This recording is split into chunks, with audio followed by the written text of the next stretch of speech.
Good to join us on this Friday morning. One of our top stories today is U.S. President Donald Trump's plan to slap a 35% tariff on all Canadian goods shipped into the U.S. as of August 1st. Let's get some more from a policy perspective now from Drew Fagan, who is a professor at the Munk School of Global Affairs and Public Policy. Drew, nice to have you with us. What was your reaction to this latest news from U.S. President Trump? Well, Canada and the United States have been negotiating, and they have been meeting quietly almost daily, what I hear, on a trade and security agreement. The latest deadline had been July 21st that they had set around at the time of the G7. Now the president's talking about August 1st, and he's, sort of threw this into, sort of the fire. 2 weeks ago, it was the digital security tax, which the prime minister pulled back on. Now it's this.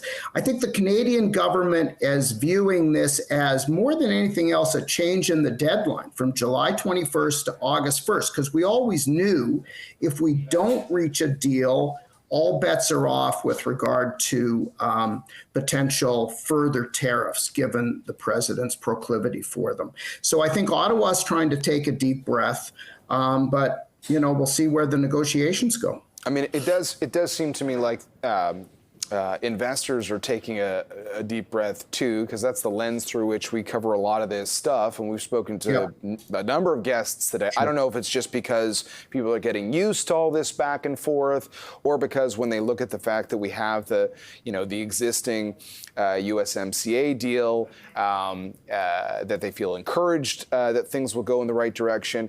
The other factor out there is that the new prime minister has talked a lot about opening new trade opportunities for Canada well beyond the U.S. And I think in the X post he put out, he had sort of a final line about that. I guess I'm curious to know, when it comes to Canada talking about trade deals around the world as an offsetting factor to the ongoing tensions with the U.S., what are you watching for? And I suppose the second part of that question is, how far do you think the prime minister can go in his tone related to that without, frustrating Donald Trump, that Canada is focusing more on other trade deals and not on getting things right with the U.S.? Yeah, so job one and job two, I think, John, has to be to sort of stabilize the relationship with the United States, as difficult as that is. No country other than Mexico is as dependent on the U.S. market as we are. And the U.S. market is, regardless of politics, going forward going to be our most important market. As you know, 75% of our exports go there. Our trade with other countries, other regions, has been growing faster than our trade with the United States over the last decade. So we are taking more advantage of other markets. Think of Europe after the free trade agreement there in 2017.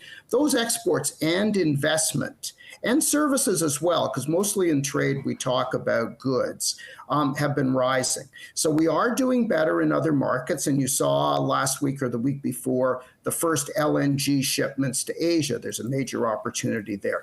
But at the same time, we're a North American country, and stabilizing that relationship with the United States is fundamental. You made one point with regard to markets, and that is, although it wasn't mentioned in Donald Trump's tweet or social media announcement last night, U.S. officials are saying that the exemption for all goods shipped under the new NAFTA, USMCA, CUSMA, whatever you want to call it, will continue or would continue. That can always change. But that is a significant, I wouldn't call it a concession, but a significant point in our favor, because most goods, not all, far from all, of bilateral trade goes in under the free trade agreement. So that is an advantage. The negotiations to continue. I think what we can expect later in the month is a framework agreement, not specifics. There isn't the time to do that right now, but a framework agreement that stabilizes, this at least is the hope, and possibly, unfortunately, with some level of tariffs, like Great Britain got about a month ago. And then just on two files, we don't have too much time left, but on two files that U.S. President Trump does bring up, one is drugs, fentanyl. Yes.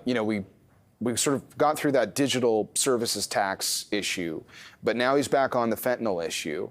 And then there are constant references to our dairy industry. And actually, that was something that a couple of our guests were talking about as well. So if you're the PM, how do you get to, some kind of trade arrangement that everyone is satisfied with? How do you deal with those particular issues as part of that? Well, fentanyl's largely rhetorical.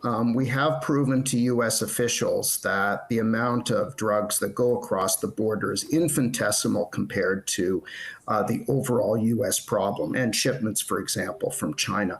On supply management, I think there is a degree of mea culpa here. It's an incredibly politically sensitive issue. It has been a problem for us in global trade talks going back to the early 1990s. And we've never reformed the system in the way that the Australians and New Zealand did in the late 1980s. And Donald Trump is focused on it. All presidents have, but he is fixated on it. And we have increased the protections legislative just in the last month. So kind of like the digital services tax, we're a little bit in his face on that. And there's risk with regard to that. And it was done for domestic political reasons as opposed to economic reasons. That's going to be a hard issue for the prime minister to deal with if the president continues to press it during those negotiations.